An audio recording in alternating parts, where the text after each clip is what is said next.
എൻ്റെ പേര് സൂസൻ ബാബുജി. ഞാൻ കാനഡയിലാണ് സെറ്റിലായിരിക്കുന്നത്.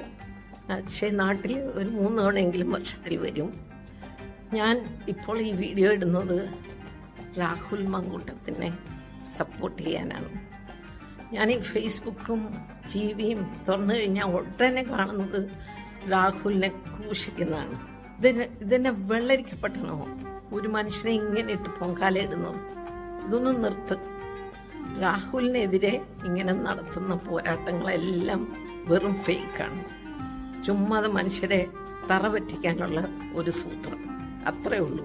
ആണ് തന്നെ വിചാരിച്ചാൽ ഒരു പെണ്ണിനെ കീഴ്പ്പെടുത്താൻ പറ്റുകയില്ലെന്നുള്ള പൂർണ്ണ വിശ്വാസം എനിക്കുണ്ട്. പക്ഷെ ഇത് ചുമ്മാതെ മനുഷ്യരെ അങ്ങ് ക്രൂശിക്കുകയാണ്.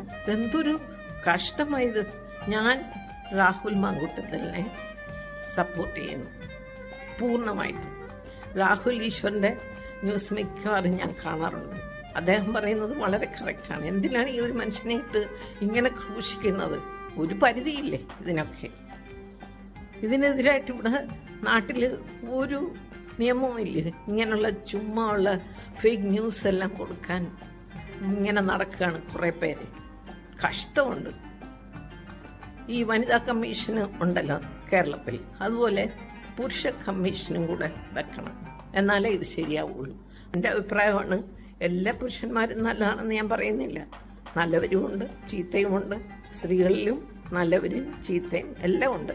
പക്ഷെ ഒരു മനുഷ്യനെ ഇങ്ങനെ ഇട്ട് ക്രൂശിക്കുന്നത് ശരിയല്ലല്ലോ. ഒരു സ്ത്രീയെ ലൈംഗികമായിട്ട് ബന്ധപ്പെടണമെങ്കിൽ അവളുടെ സമ്മതം കൂടാതെ ഒരു പുരുഷന് സാധിക്കില്ല. ഇത് ചുമ്മാതെ അവർ സമ്മതിച്ചിട്ടല്ലേ രാഹുൽ പുറകെ പോയത്? അല്ല, ചുമ്മാ അല്ലല്ലോ. അവരുടെ സമ്മതം കൂടെ ഉള്ളത് കൊണ്ടല്ലേ ഇങ്ങനെ വന്നത്. എന്നിട്ട് എന്തിനാ ഒരാളെ തന്നെ പൊങ്കാലയിടുന്നത്? അവളെയും കൂടെ പിടിച്ച് പൊങ്കാലയിട്ട്.